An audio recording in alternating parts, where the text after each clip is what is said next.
Jagatsinghpur जिलार Raghunathpur block अंतर्गत सादेपुर ग्राम पंचायत राउत नुआगाँ ठारे थिबा बाबा अगस्त्य मुनि आश्रम बा बटगोसाई पीठरे 13तम गीतायज्ञ पाठोत्सव उपलक्षे कलसी यात्रा उत्सव महासमारोह अनुष्ठित हो जाइछि। एही अवसर में गतकाली बटगोसाई पीठरे प्रथम अंकुरारोपण एवं मंडलीकरण पूजा उत्सव होइतिबा बेले आज कलसी यात्रा उत्सव अनुष्ठित होइतिला। प्रथमे ग्रामर कलसीधारी महिला माने बटगोसाई पीठरे एकाठी हेबा परे सेठारु एक पटुआर रे घंट घंटा मृदंग एवं डीजे बजाइबा सह बाण फुटाई स्थानीय काणियाधार नदी कूल रे पहुंचीथिले। सेठारे पहुंचवा परे विधि मुताबक समस्त कार्य सुचारू रूपे समापन करी पुनर्बार एही शोभायात्राटी बटगोसाई पीठ अभिमुखे बाहरीथिला। सेठारे पहुंचवा परे सूर्य पूजा, गो पूजा, मंडल प्रवेश, मंडलादि पूजा एवं अग्नि स्थापन पूजा इत्यादि विधि अनुଯାୟୀ करा जायतिला। एही पूजा उत्सव रे कर्ता भाव रे ज्योतिर्मय महापात्र एवं कर्ती भाव रे अपराजिता महापात्र ठीक भाव रे दायित्व तुलाइथिले।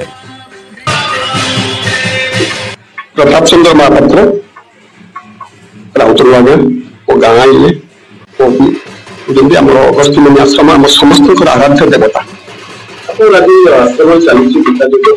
गीतायज्ञ आज को 12 वर्ष पूर्ण ही 13 वर्ष पदार्पण कला।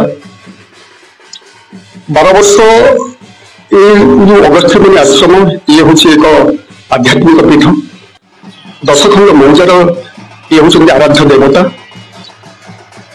आम गाँव ये पीठ थिले भी समस्त अकुंठित दान सहयोग भक्ति भावना ये पीठ प्रति ये ठाकुर प्रति अशेष आ ठाकुर महिमा अवर्णनीय। कार्यक्रम आमर प्रथम काली अंकुरारोपण कार्यक्रम होता। आज कलश यात्रा ग्रामर समस्त स्त्री लोक माने कर्ता कर्ती समस्ते शोभा यात्रा जाई कलश यात्रा करेंगे। कलश स्थापन हेले आमर प्रथम सूर्य पूजा हम, अग्नि संस्कार हम, अग्नि कार्यक्रम ही आमर यज्ञ आज आरंभ कार्यक्रम हम। आमर ये पीठ धीरे धीरे परिव्याप्त होबार लगे।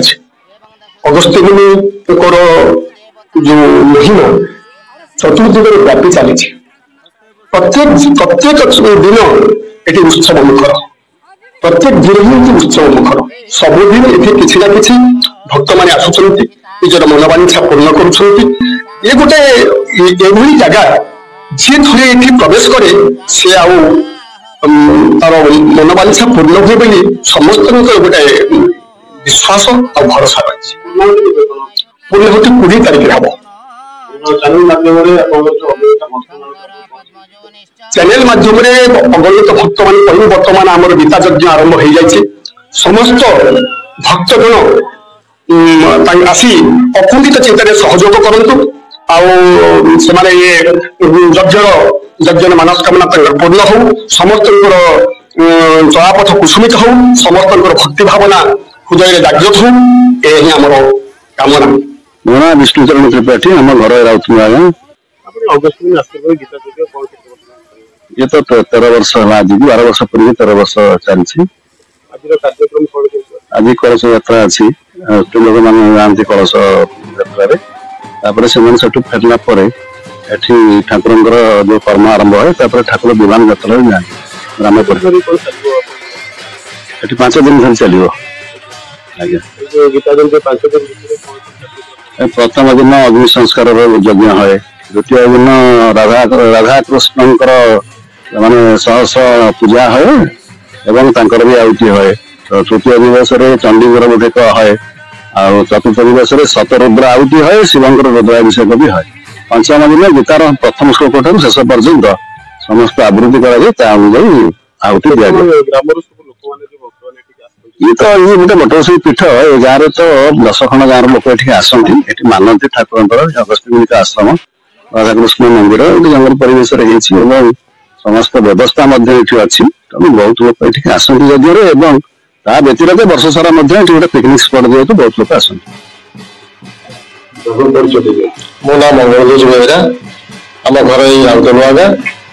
ମୁଁ ରାଉତନୂଆ ଗାଁରେ ଜନ୍ମ ହେଇଛି ରାଉତନୂଆ ଗାଁରେ। ବହୁତ ଖୁସିର କଥା ଯେ କି ଏଠି ଯୋଉ ଆମର ଗୀତା ଯଜ୍ଞ ହୁଏ ଆମ ଗାଁ ଆଉ ଏଠୁ 10 ଖଣ୍ଡ ଗାଁର ଲୋକ ଏଠି ଉତ୍ସବ ମୁଖର ହେଇଯାଏ।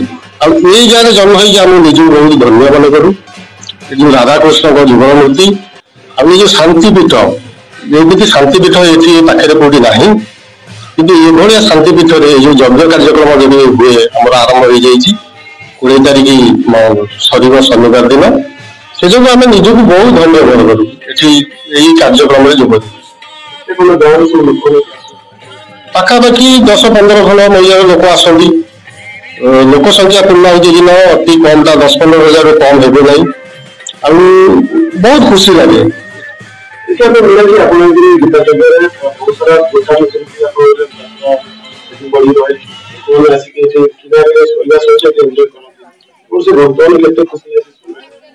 ପ୍ରତ୍ୟେକ ଦିନ ସନ୍ଧ୍ୟା ସମୟ ଆମ ଗ୍ରାମ ପ୍ଲସ୍ ଆମର ଆଖପାଖ ଗ୍ରାମର ମହିଳାମାନେ ଆସନ୍ତି। ଏଠି ଯୋଉ ଆମର ମୀନା ବଜାର, ଛୋଟକାଟ ମୀନା ବଜାର ପଡେ, ସେମାନେ ଏଠିକି ଆସିକି ବୁଲାବୁଲି କରି କିଛି ଜିନିଷ କିଣାକିଣି କରନ୍ତି। ଆଉ ବହୁତ ଖୁସି ଲାଗେ, ସେମାନେ ଯୋଉ ଆସନ୍ତି ବହୁତ ଖୁସି ଲାଗେ। ଆଉ ଆମେ ବି ଅନୁରୋଧ କରୁଛୁ ଆହୁରି ଅଧିକ ମାତ୍ରାରେ ଆସି ତାକୁ ଆହୁରି ସାଫଲ୍ୟମଣ୍ଡିତ କରନ୍ତୁ ପ୍ରୋଗ୍ରାମକୁ।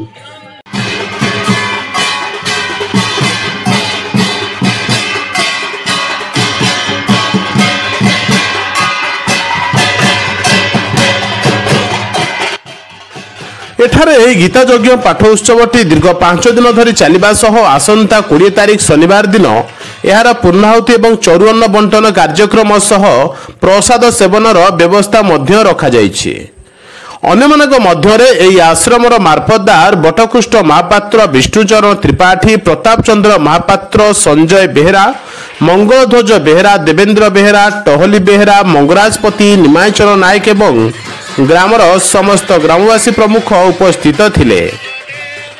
ଜଗତସିଂହପୁରରୁ ଜିଲ୍ଲା ପ୍ରତିନିଧି ସନ୍ତୋଷ କୁମାର ସାହୁଙ୍କ ରିପୋର୍ଟ, ବାଣୀକ୍ଷେତ୍ର ଲାଇଭ୍।